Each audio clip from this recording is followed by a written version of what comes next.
মমতা বন্দ্যোপাধ্যায়ের ধমকের পরেই শোকজের জবাব। শোকজের 3 দিনের মাথায় জবাব দিলেন ভরতপুরের তৃণমূল বিধায়ক হুমায়ুন কবির। শুক্রবার সকালে বিধানসভার পরিষদীয় মন্ত্রী তথা বিধানসভার তৃণমূলের শৃঙ্খলা রক্ষা কমিটির অন্যতম সদস্য শোভনদেব চট্টোপাধ্যায়ের কাছে শোকজের উত্তর দিয়েছেন তিনি। কল্যাণ বন্দ্যোপাধ্যায় ভট্টাচার্যকে যেভাবে গত কয়েকদিন আগে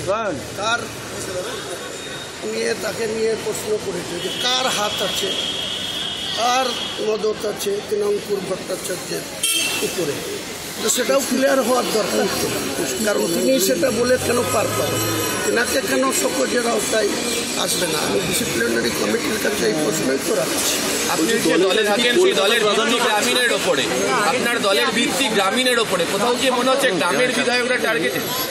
গ্রামের বিধায়করা অনেক ক্ষেত্রে অবহেলিত, আমি এটুকু বলি। আর যেই মুর্শিদাবাদে চলে আসবেন 22-এর মধ্যে 20টা বিধায়ক হাত তুলে আশীর্বাদ করেছে মমতা বন্দ্যোপাধ্যায়।